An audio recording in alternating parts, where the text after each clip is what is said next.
मग मी माझा एक हात रुमालकीन वहिनीच्या चेहऱ्यावरून फिरू लागलो. वहिनींना माझा हाताचा स्पर्श होताच त्यांनाही खूप आनंद मिळू लागला होता. मग त्यांनी माझा हात पकडून त्या मला त्यांच्या बेडरूम मध्ये घेऊन आल्या आणि म्हणाल्या, विशाल, जो आग मेरे दिल में कहीं सालों से मुझे हुई थी, तुम्हारे पर्स से आज उत्तेजित होना पड़ा.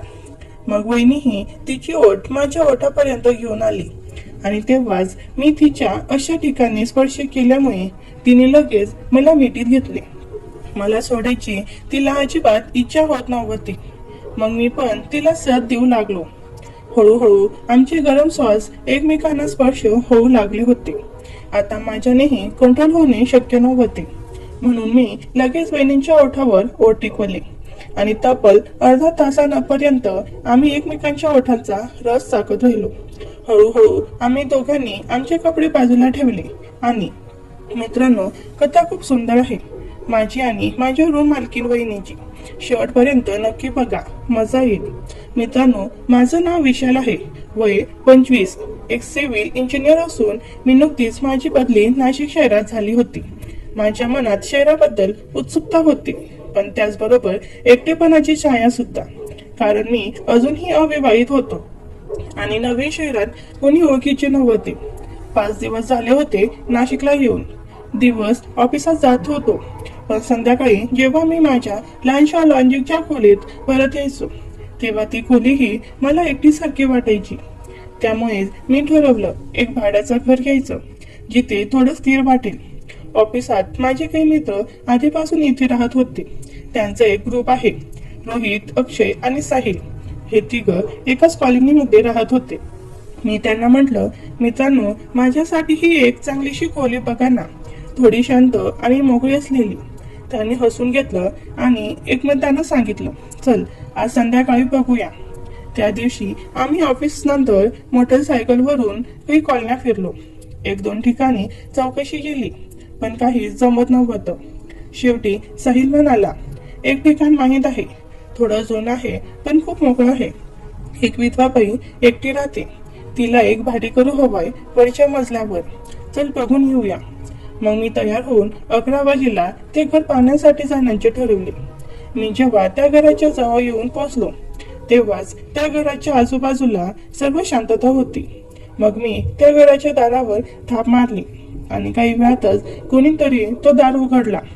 पण समोर जेव्हा माझे लक्ष उभ्या असलेल्या त्या बाईकडे गेले तेव्हा मी आश्चर्यचकित झालो, कारण ती बाई जणू आता अंघोळ करून माझ्या समोर उभी होती. तिचे ते मोकळे केस, काळेभोर डोळे आणि गुलाबी ओठ मला त्या क्षणी त्याच्याकडे आकर्षित करू लागले होते. पण ही सुंदर असून सुद्धा विधवा कशी काय झाली, त्या क्षणाला माझ्या मनात प्रश्न उद्भवला. आणि तेव्हाच त्या बाईचा गोड आवाज माझ्या कानी पडला. ती बाई मला म्हणाली, भाई साहब, कौन चाहिए आपको? तेव्हा मला कळाले की ही बाई आपल्याकडची नव्हती, कारण तिला धड मराठीही जमत नव्हतं. म्हणून त्या बाईला मी हिंदीतच म्हणालो, मुझे आपके यहाँ किराए का घर चाहिए था. मेरे दोस्तों ने मुझे बताया था, क्योंकि वो भी तो घर छोड़ के किराए के घर में रहते हैं. आपके यहाँ घर तो खाली है ना? तेव्हा ती बाई मला म्हणाली, भाई साहब, आप अंदर आ जाओ, बैठ के आपको पूरी फॉर्मॅलिटी समजा देती हूँ. ती बाई या क्षणाला गाऊन घालून माझ्या समोर बसली होती. माझे लक्ष अधूनमधून तिच्या त्या ठिकाणी जाऊ लागले होते. मग ती मला सांगू लागली, देखो भाई साहब, मेरा जो ऊपर वाला घर है वही मुझे किराए से देना है. इस घर का किराया तबकीन 4,000 रुपए होगा और आपको डिपॉजिट 10,000 रुपए पहले जमा करना पड़ेगा. ऊपर वाले कमरे में जाने के लिए आपको बाहर से सीढ़ियां नहीं है. आपको मेरे घर में से ही गुजरकर ऊपर वाले कमरे में जाना होगा. रात को 10 बजे के बाद अगर कोई इमरजेंसी होती है तभी कोई बाहर वाला अंदर आ सकता है, नहीं तो आपको भी 10 बजे से पहले घर में लौटना है. उसके बाद आपको भी घर में एंट्री नहीं मिलेगी, क्योंकि घर में भी मैं अकेली रहती हूँ. इसलिए यही कुछ मेरी शर्त है. अगर आपको यह मंजूर है तो तुम कल सुबह नहीं तो आज शाम को ही अपना सामान यहाँ डाल सकते हो, नहीं तो तुम दूसरा घर देख सकते हो. मग मी स्वतःचा विचार करू लागलो आणि म्हणालो, या ठिकाणी नियम फार कडक आहेत. पण आपल्याला राहण्यासाठी घर तर पाहिजेच. असेही दिवसभर आपण घरी थांबत नव्हतो आणि बाहेरही आपली अजून या ठिकाणी ओळख नाही. शिस्तीत राहिलो तर आपण फायद्यात राहू. म्हणून त्या बाईला मी आज संध्याकाळी सामान टाकण्याचे हो सांगितले. मग ती बाई मला हळून म्हणाली, अगर आपको टिफिन सुबह शाम का चाहिए तो वो भी यहाँ से आपको मिल सकता है. आपकी इच्छा है तो आप मुझे बता सकते हो, ताकि मैं आज शाम का खाना आपका बना सकती हूँ. मग मी स्वतः विचार करून त्या बाईला म्हणालो, आप खाली डेली मुझे सुबह ब्रेकफास्ट दे देना और रात को खाना मैं यही खाऊंगा. तेव्हा मी त्या बाईला म्हणालो, मैं शाम को मेरा सामान लेकर आता हूँ. तेव्हा ती बाई मला हो म्हणाली. मग मी त्या ठिकाणाहून निघून माझ्या मित्राच्या रूमवर येऊन पोहोचलो. त्यातील एक मित्र मला म्हणाला, का रे, आवडला का रूम? मग मी त्यांना हो म्हणालो. मग तो मित्र मला परत म्हणाला, जी बाईचा रूम तू घेतलेला आहेस ना, ती बाई पण फार सुंदर आहे रे. काय दिसतेच यात ती गजब. मग मी त्यांना म्हणालो, हो ना, सुंदर आहे, पण अगदी व्यवस्थित बोलणं आहे तिचं. नशिबवान आहेस यार तू, तुला अशी घर मालकीन मिळाली. मग मी त्यांचं जास्त न ऐकता त्या ठिकाणाहून निघून मी माझ्या सामान पॅक करण्यात बिझी झालो. माझ्याकडे फक्त 2 मोठ्या बॅग होत्या आणि संध्याकाळी 5:30 वाजेला मी त्या बाईच्या घराजवळ येऊन त्याच्या दारावर मी थाप मारली. काही क्षणातच त्या बाईने दार उघडला. तेव्हा ती बाई फोनवर कोणाशी तरी बोलत होती आणि तिच्या हातात एक फाईल आणि 2 पेपर होते. जोपर्यंत त्या बाईचं बोलणं संपत नाही तोपर्यंत मी त्या ठिकाणी उभा राहून तिच्याकडे पाहत होतो. तिच्या दोघं हातात कागद होती आणि तिने आपला फोन हा खांद्याला अडकवला होता. तेव्हा तिचं फोनवर बोलणं झालं. तेव्हाच मी तिच्या एका हातातून पेपर खाली निसटला आणि जेव्हा ती तो पेपर उचलायला खाली वागली तेव्हा समोरचं दृश्य पाहून मी आश्चर्यचकित झालो. कारण त्या बाईने तिचा आतल्या भागात घातलेल्या सर्व गुलाबी पट्ट्या मला स्पष्ट दिसत होत्या आणि ते तिचं आतलं दृश्य असं दिसत होतं की ते मी तुम्हाला शब्दातही सांगू शकत नव्हतो. ती बाई ज्याप्रमाणे चेहऱ्यावरून सुंदर होती, तिच्या कित्येक पटीने ती आतून देखील तेवढी सुंदर होती. मग ती बाई मला पाहून म्हणाली, तुम्हारा नाम क्या है? मग मी त्या बाईला म्हणालो, मेरा नाम विशाल है, मैं यहाँ सिविल इंजिनियर हूँ. तेव्हा ती बाई मला रूम दाखवण्यासाठी वर घेऊन आली आणि ती जेव्हा माझ्या पुढे शिडीवर चढत होती तेव्हा तिचं मागचं दृश्य असं दिसत होतं की ते मी तुम्हाला शब्दातही सांगू शकत नव्हतो. काय ती तिची बॅक साईडची फिगर हो. मी माझ्या आयुष्यात एकही कुमारी मुलगी तिच्यासारखी पाहिली नव्हती. मग त्या बाईने मला पूर्ण घर व्यवस्थितपणे दाखवले आणि ती त्या ठिकाणाहून खाली निघून गेली. मी हळूहळू माझ्या बॅगमधील सामान बाहेर काढून त्या ठिकाणी सेट करू लागलो आणि आता रात्रीचे 8 वाजले होते. मी माझा मोबाईल पाहतच त्याच ठिकाणी खाली बसलो होतो आणि तेव्हाच त्या बाईचा आवाज मला जेवणासाठी आला. मलाही फार भूक लागली होती म्हणून मी 0 मिनिटात खाली येऊन त्या बाईच्या सोफ्याजवळ येऊन पोचलो. त्या बाईने मला जेवणासाठी चटई टाकली आणि जेवणा अगोदर मी त्या बाईला 10,000 रुपये डिपॉझिट दिले. तेव्हा ती बाई मला म्हणाली, अरे विशाल, यह पैसे बाद में देते, पहले खाना तो खा लेते. मग मी त्या बाईला म्हणालो, मैंने आपके लिए ही यह पैसे निकाल के रखे थे.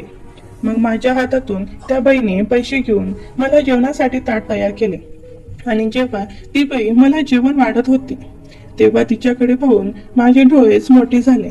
कारण मी माझ्या आयुष्यात असे दृश्य प्रथमच वेळेस पाहत होतो.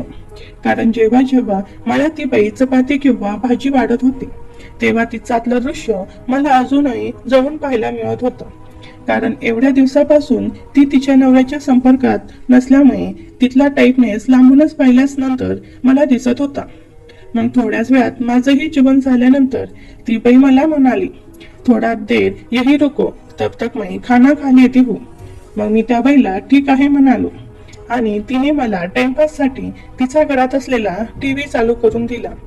मी अर्ध्या तासानंतर टीव्हीवर न्यूज पाहून आनंद घेतला आणि त्यानंतर ती बाई ही माझ्या शेजारी येऊन खुर्चीवर बसली आणि मला म्हणाली, विशाल, तुम्हारे घर में कौन कौन रहता है? तेव्हा मी त्या बाईला म्हणालो, मेरे घर में मेरे पिताजी और मेरा एक छोटा भाई, इतने लोग हम रहते हैं. तेव्हा त्या बाईला मी म्हणालो, आप इतने बड़े घर में अकेले कैसे रहती हो? आपको डर नहीं लगता क्या?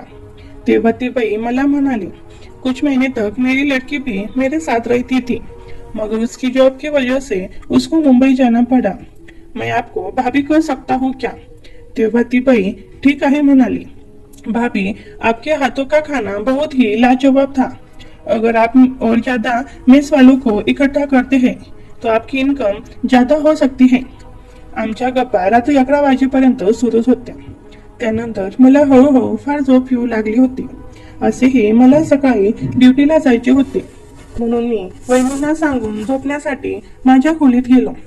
रात्रभर मला फार छान झोप लागली होती, पण मी जेव्हा सकाळी ब्रेकफास्ट करण्यासाठी 9 वाजेला तयार होऊन खाली आलो, तेव्हा समोरचे दृश्य पाहून माझं डोकं चक्रावलं।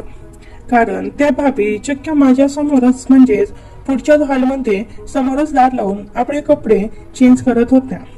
मी हे सर्व दृश्य जिन्यावरून पाहत होतो। भाभी हळूहळू आपले आतले कपडे घालून त्यावर गाऊन चढवत होत्या। एवढ्या जवळ त्याची सुंदरता पाहून मी माझी भानच हरपलो, कारण माझ्या आयुष्यातील पहिल्यांदाच मी असं पाहिलेलं हे दृश्य होतं। मला काय करावे काही समजत नव्हते। मग मी मुद्दामून खोकलण्याचा आवाज करून खाली येत असल्याचे त्याला कळवले। ती लगेच आपले कपडे घेऊन आतल्या रूम मध्ये गेल्या आणि तोपर्यंत मी बाहेर सोफ्यावर येऊन बसलो। काही वेळानंतर भाभीही तयार होऊन बाहेर आल्या। मग मी त्यांना मला पाहिल्यावर त्या मला म्हणाल्या, अरे विशाल, बहुत जल्दी आ गई तुम। मैंने अभी तक ब्रेकफास्ट की तैयारी भी नहीं करी है। तेव्हा मी भाभीला म्हणालो, कोई बात नहीं है, आज ऐसे ही चला जाता हूँ, क्योंकि मुझे 9:30 को काम जाना पड़ता है। मैं दोपहर का खाना वही खा लूंगा। आप खाली रात का खाना बना कर रखना, हम साथ में ही खा लेंगे। तेव्हा भाभी मला ठीक है म्हणाली आणि त्यानंतर मी ड्युटीला जाण्यासाठी निघालो। ड्युटीवर आल्यानंतर पूर्ण दिवस माझ्या समोर भाभीची चित्र वारंवार फिरत होते। तिची ती सुंदरता आणि तिची गोरी व सुंदर असलेली पाठ आणि तिची आतले कपडे माझे पूर्ण काम भंग करू लागले होते। कारण ती एवढी सुंदर होती की कोणताही पुरुष समोरून जात असताना तिच्याकडून वळून नक्की बघणार। जशी ती दिसायला सुंदर होती तशी त्याचा आवाजही खूप गोड होता। माझे मित्र बोलत होते तसं झालं। खरंच माझी तकदीर खूप चांगली झाली की मला तर भाभी रूम मालकीण मिळाली। माझा आजचा दिवस जेमतेम मी भाभीच्या आठवणीत काढला। जेव्हा मी संध्याकाळी घरी आलो त्यावेळेस भाभी या खुर्चीवर बसून टीव्ही पाहत होत्या आणि मला पाहताक्षणी त्या मला म्हणाल्या, अरे विशाल, मैं कल से तुम्हारा ब्रेकफास्ट सुबह ही 8 बजे बनाकर रखूंगी, ताकि तुम जब भी काम पे जाओगे तो तुम्हें ब्रेकफास्ट रेडी मिलेगा। मग मी काही वेळ भाभी जवळ बसून गप्पा गोष्टी करत राहिलो। तेव्हा मी भाभींना विचारले, भाभी, आपके पति आपको छोड़ के कब गए थे और आप ऐसे अकेले बिना पति के और बच्चों के कैसे जी पाती हो? तेव्हा ती भाभी मला म्हणाली, देखो, जिंदगी में अगर कोई तकलीफ ना आए तो जिंदगी जीने का मजा ही नहीं आता। मैंने जिंदगी में अपने दिल पर पत्थर रखकर जीना सीखा है। समाज में बहुत ताने सुने हैं। मैं जब 35 साल की थी तभी मेरे पति मुझे छोड़कर चले गए। उनको दिल का दौरा पड़ने से उनकी मौत हुई थी। तब मेरी लड़की 7वीं कक्षा में थी। मेरे ऊपर उसकी पूरी जिम्मेदारी थी। दिल तो कह रहा था कि दूसरी शादी कर लूं, मगर मेरा मन नहीं मान रहा था। उस दिन से अब तक मेरे हर दिन और हर रातें कैसे गुजरती है वो मुझे ही पता है। फिर भी मैंने जिंदगी में हार नहीं मानी। अपना काम में मन लगाकर करती रही। अपनी लड़की को अच्छी पढ़ाई दी और आज वह एक अच्छी नौकरी पर है। इसलिए मैंने बाकी बातों की चिंता ही करना छोड़ दिया। तेव्हा मी भाभीला म्हणालो, मगर भाभी, आप इतनी सुंदर हो, आपको तो कोई भी नौकरी वाला आदमी भी शादी के लिए मिल जाता, और आपको देखने के बाद तो मेरा मन भी नहीं करता। तेव्हा भाभी मला म्हणाली, मेरे माता पिता ने भी मेरे लिए बहुत सारे रिश्ते लाए थे, मगर लड़के के खातिर मैंने वह सब ठुकरा दिया, क्योंकि मैं अगर दूसरी शादी कर लेती तो आज मेरी लड़की की हालत कुछ और होती। मग मी भाभीला म्हणालो, मगर भाभी, जिंदगी में सबको अपनी इच्छाओं को पूरा करने का हक है। आज भी आपकी तरह मुझे देखने से ऐसा क्यों लगता है कि शायद आप मुझे आपकी शादी से पहले मिली होती तो बहुत ही अच्छा होता। तेव्हा मी भाभीला म्हणाली, विशाल, तुम ऐसा क्यों बोल रहे हो? तेवा मैं भाभीला म्हणालो, मैं सच बोल रहा हूँ भाभी। मैंने अपनी जिंदगी में आपके जैसी खूबसूरत औरत नहीं देखी। आपको जो सुंदरता है मैंने अभी तक कहीं नहीं देखी। हर रोज ऑफिस में मेरे सामने हजारों लड़कियां औरत आती है, मगर जो बात आपने मुझे दिखी वो किसी में मुझे नजर नहीं आई। इसलिए पूरा दिन मैं आपके ही बारे में सोच रहा था। तेव्हा भाभी मला म्हणाली, इतनी तारीफ मत करो विशाल मेरी, कि मैं हर दिन अपने आप को आईने में देखती रहूं। और अभी बात छोड़ो और तैयार होके खाना खाने के लिए नीचे आ जाओ। तेव्हा मी भाभीला म्हणालो, मैं अभी फ्रेश होके आता हूँ, तब तक तुम खाना बनाओ। मग भाभीने अर्धा तासात जेवण बनवले आणि बरोबर 8:30 वाजेला आम्ही सोबतच जेवणाला बसलो। आज जेवणामध्ये पनीर भाजी, शाही पनीर होते। ते मला खूप आवडत होते। मी भाभीला म्हणालो, भाभी आज आपने मेरा पसंद का खाना बनाया है, जो कि मुझे सबसे ज्यादा पसंद है। तेव्हा भाभी म्हणाली, मेरा भी बहुत फेवरेट है शाही पनीर, इसलिए मैंने बना लिया। मग मी भाभीला म्हणालो, देखो ना भाभी, आपकी और मेरी हर एक चीज कितनी मिलती जुलती है। भाभी माझ्याकडे पाहून स्माइल केल्या। भाभी माझ्या समोर बसली होती। आताही भाभीने काळ्या कलरचा गाऊन घातला होता। त्या गाऊनमध्ये त्या कालपेक्षा आज जास्त सुंदर दिसत होत्या। काळ्या कपड्यामध्ये तिचे अंग उठून दिसत होते, म्हणून माझं लक्ष त्यांच्यावरून हटतच नव्हतं। मग भाभी स्वयंपाक करून घामाने पूर्णपणे ओल्या चिंब झाल्या होत्या। त्या जेव्हा स्वयंपाकघरातून बाहेर आल्या आणि टावेलने आपला चेहरा पुसू लागल्या, तेव्हाच त्याच्या गाऊनची वरची दोन्ही हुक ऑटोमॅटिक उघडली आणि आज त्यांनी त्याच्या आतल्या भागात पिवळ्या कलरच्या पट्ट्या घातल्या होत्या। मी ते पट्ट्यांकडे वारंवार पाहतच होतो। मग वहिनी जेव्हा माझ्या समोर बसल्या तेव्हाही मी त्याच ठिकाणी पाहत होतो आणि अचानक वहिनीचे लक्ष माझ्याकडे गेले। मग मी त्यांनी आपल्या त्या ठिकाणी पाहिले तेव्हा वहिनींना कळाले की मी वारंवार त्याच्या कोणत्या ठिकाणी पाहत होतो। तेव्हा वहिनींनी लागतीच आपले दोन्ही हुक लावले आणि त्या ठिकाणाहून उठून मला जेवणासाठी ताट तयार करण्यासाठी गेल्या। मी जेवत असतानाही माझ्या लक्षात वहिनीच्या त्या ठिकाणी टिकून होते। मग माझे जेवण झाल्यानंतरही वहिनी मला खाली थांबायलाही काही बोलल्या नाही। मी सोफ्यावर त्यांच्या जेवण संपण्याची वाट पाहू लागलो। आता वहिनींना माझ्या समोर बसायचीही लाज वाटत होती, कारण जे दृश्य मी पाहिले होते त्याबद्दल वहिनींना कळून चुकले होते। पण आज काहीही करून मला वहिनींना माझ्या मनात जे त्यांच्याबद्दल सुरू होते ते सांगायचं होतं। मला त्या ठिकाणी बसून पाहिल्यानंतर वहिनी आपले काम मुद्दामूनच हळूहळू करत होत्या आणि बरोबर 10:30 वाजेला त्या सर्व काम संपवून माझ्या शेजारी येऊन बसल्या आणि मला म्हणाल्या, अरे विशाल, आज तुम्हें नींद नहीं आ रही है क्या? तेव्हा मी वहिनींना म्हणालो, क्या करूं भाभी, कल से मेरी नींद ही उड़ चुकी है, क्योंकि जब भी मैं कोई काम करने जाता हूँ मुझे आपका ही चेहरा नजर आता है। आपके बिना मेरा दिल ही नहीं लग रहा है। तेव्हा वहिनी खुर्चीवरून उठून माझ्या शेजारी सोफ्यावर येऊन बसल्या आणि मला म्हणाल्या, विशाल, तुम अपने काम में ध्यान रखो, मेरी तरफ ज्यादा मत देखो, मैं तुम्हें कुछ नहीं दे सकती हूँ। मैं एक शादीशुदा औरत हूँ। पहले ही मेरे पीछे बहुत सारी परेशानियां हैं। मुझे पता है तुम मेरी तरफ बार बार क्यों देखते रहते हो। तुमको मेरी ऐसी चीज आज दिख रही है जो मैं तुम्हें शब्द में भी बयान नहीं कर सकती। तेव्हा मी वहिनींना म्हणालो, भाभी, जब किराए का रूम लेने आया था तब से मैं तुम्हारे सुंदरता का दीवाना बन गया था, और जब मैं ब्रेकफास्ट करने के लिए नीचे आ रहा था तब मैंने तुम्हें साड़ी बदलते हुए तुम्हारी सुंदरता और नर्तिस्यता देखी। तब से मैं तुम्हें चाहने की कोशिश में लग गया हूँ। मी बोलत असताना माझ्या हात वहिनींच्या मांडीवर येऊन थांबला। तेव्हा वहिनी काही बोलल्या नाही, त्या फक्त माझ्याकडे पाहत होत्या। मग हळूहळू मी वहिनींचा हात माझ्या हातात घेतला आणि त्यांना मी घट्ट दाबू लागलो।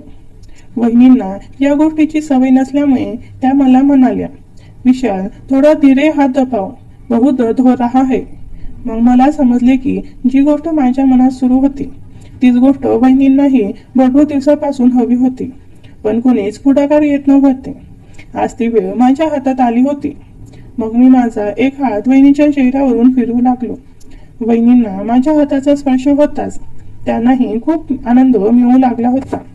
मग त्यांनी माझा हात पकडून त्या मला त्यांच्या बेडरूममध्ये घेऊन गेल्या आणि म्हणाल्या, विशाल, जो आग मेरे दिल में कई सालों में से मुझे हुई थी, आपको तुम्हारे पर्स से आज उत्तेजित होना पड़ा. मग वहिनीही तिची ओठ माझ्या ओठापर्यंत घेऊन आली आणि तेव्हाच मी तिच्या अशा ठिकाणी स्पर्श केल्यामुळे तिने लगेच मला मिठीत घेतले. मला सोडायची तिला अजिबात इच्छा होत नव्हती. मग मी पण तिला साथ देऊ लागलो. हळूहळू आमचे गरम श्वास एकमेकांना स्पर्श होऊ लागले होते. आता माझ्यानेही कंट्रोल होणे शक्य नव्हते, म्हणून मी लगेच वहिनींच्या ओठांवर ओठ टेकवले आणि तब्बल अर्ध्या तासापर्यंत आम्ही एकमेकांच्या ओठांचा रस चाकत होतो. हळूहळू आम्ही दोघांनी आमचे कपडे बाजूला ठेवले आणि एकमेकांसोबत भरभरून प्रेम करू लागलो. आता ती वेळ जवळ आली होती. ज्या गोष्टीची आतुरता वहिनीच्या मनात भरपूर दिवसापासून होती, तेव्हा वहिनीने माझ्या त्या ठिकाणी स्पर्श केला आणि मला म्हणाल्या, विशाल, तुम्हारा शरीर तो बहुत हार्ड है. धीरे धीरे मुझे इन चीजों की आदत नहीं है, नहीं तो मुझे बहुत तकलीफ होगी. मी रात्रभर तिच्या जवळ होतो. मी माझ्या रूममध्येही न जाता तिच्या जवळ राहून भरभरून प्रेमाचा आनंद घेत राहिलो. माझ्यामुळे वहिनींनाही त्या गोष्टीची आठवण आली की आज माझा त्या दिवशी घेतलेला लग्नाचा निर्णय खरा होता. जी मजा मला एकट्यात राहून विशालने आज दिली, ती मजा मला माझ्या होणाऱ्या नवऱ्यानेही देऊ शकली नाही. तेव्हा वहिनींनी मला वरच्या रूममध्ये न राहता तिच्यासोबत राहायला सांगितले आणि आता माझ्या रोजचे नित्य नियम झाले होते. मी दररोज सकाळी कामावरून तर जायचा, पण संध्याकाळी जेवण झाल्यानंतर मी आणि माझी विधवा घर मालकी एकमेकांसोबत भरभरून प्रेम करायचो. काही महिन्यानंतर वहिनींनी माझ्या समोर लग्नाचा सुझाव मांडला आणि त्या मला म्हणाल्या, विशाल, हम दोनों अगर शादी कर लेते हैं तो ऐसे हमें बंद कमरे में रहकर प्यार नहीं करना पड़ेगा, हम दुनिया के सामने भी बाहर घूम सकते हैं. तेव्हा मी भाभीला म्हणालो, मैं तुमसे बहुत छोटा हूँ भाभी, मैं इस उम्र में तुमसे शादी कैसे करूँ? तुम मुझे बहुत अच्छी लगती हो, इसलिए मैं तुमसे दिलो जान से प्यार करता हूँ. अपनी अधूरी ख्वाहिश तुमसे पूरी करते रहो, मैं तुम्हारा साथ जिंदगी भर देता रहूंगा. मगर मेरी शादी भी हो जाती है, फिर भी मैं तुम्हें उतना ही प्यार दूंगा जितना प्यार मैं तुम्हें करता हूँ. तेव्हा वहिनीच्या मनाला शांतता लागली आणि तिने परत मला मिठीत घेतले आणि आपले ओठ माझ्या ओठांवर टिकवले. अशा प्रकारे घरमालकींसोबत ती विधवा असली तरी नवऱ्यासारखं प्रेम करत होतो. एके दिवशी वेगळाच प्रकरण समोर आला. त्या दिवशी आम्ही हे सर्व करत असताना त्याची मुलगी मुंबईवरून घरी आली. ती तिच्या आईला म्हणजेच वहिनीला सरप्राईज देणार होती. तिला फार मोठा सरप्राईज आमच्याकडून मिळाला, कारण आम्ही आतून कडी लावायचं विसरलो होतो. आम्हाला त्या अवस्थेत पाहून त्याची पायाखालची जमीनच सरकली होती. आता आम्ही सोबत राहत होतो. ती तिच्या मम्मीपेक्षा अधिकच सुंदर होती. एके दिवशी वहिनी बाहेर गेल्यानंतर मी आणि तिची मुलगी, मित्रांनो, कथा खूप मोठी आहे. याचा पुढचा भाग पुढच्या व्हिडिओमध्ये सांगतो.